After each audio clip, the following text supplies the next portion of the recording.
Welcome to Informed Investing. My name is Don Lawrence. I'm the CEO of STA Research, and our platform is StockTargetAdvisor.com. I am a financial analyst and trader, and today on Informed Investing, we're going to talk about is your cryptocurrencies safe? And this is coming on the back of two hacks within the last week or so. We've got the hack on Binance and the hack on the platform Mango, which is the most recent one there. What we have, we start off with Binance there.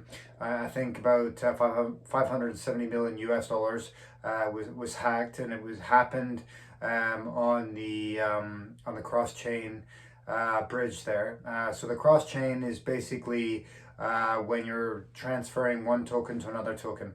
So most hackers know there's vulnerabilities there, and on this and other occasions they've gone after that vulnerability, and that's where they've done the hack.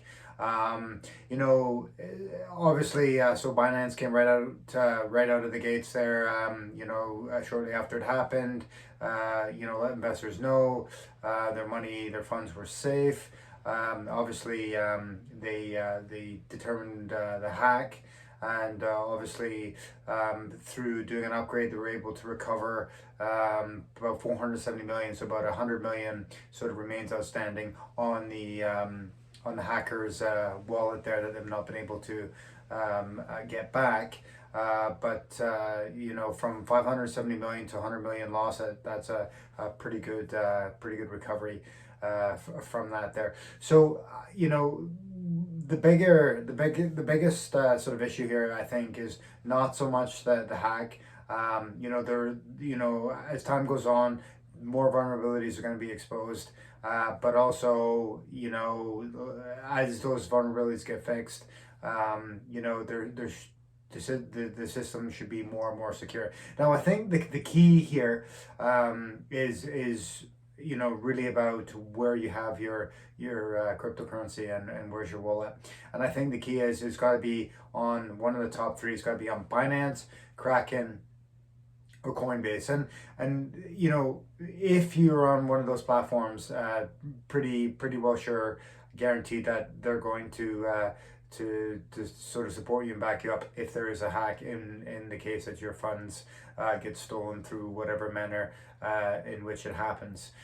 So I think the vulnerability really comes is when you're on a system or on a platform that's much smaller, and they don't have the capacity, they don't have the capital to sort of back you up. So I think that's really where the sort of issue comes. Same with the banks. If you look at the banks, if there's issues with small banks, obviously a lot of them have insurance on them.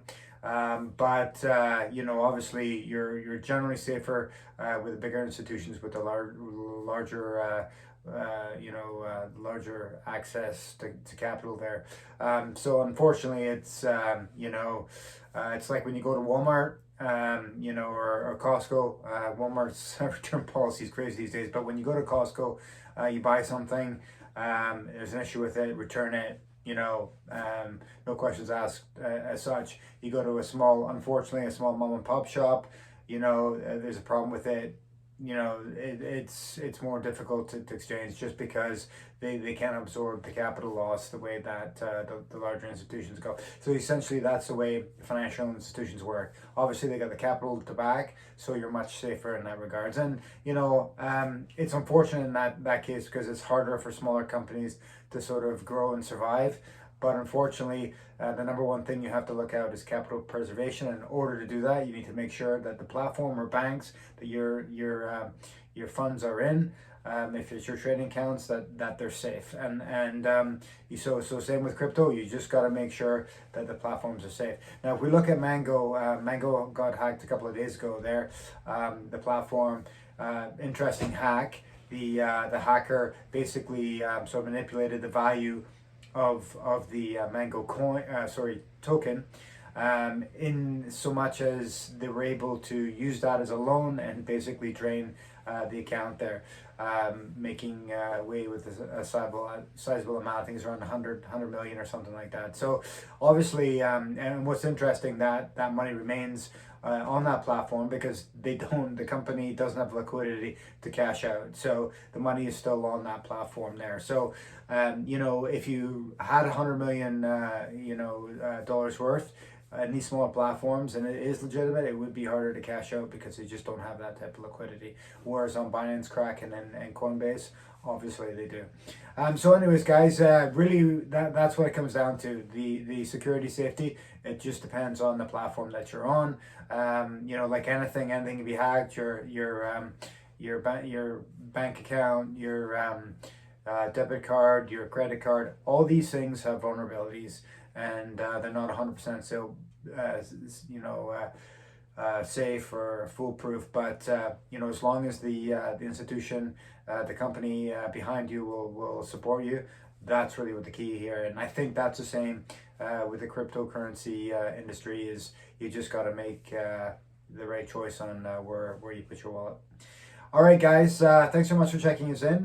Much appreciated. Please check out our platform, stocktargetadvisor.com. And obviously, let us know if you have any sort of topics or things you like, or stocks, or that you'd like to talk about. Please feel free to email us at stocktargetadvisor.com or hit us in the comment section below. And as always, guys, thanks for tuning in, and hopefully you tune in to our regular videos, 3 or 4 per week. And we do appreciate you following us. And remember, guys, your best trade is always a hedge. Cheers.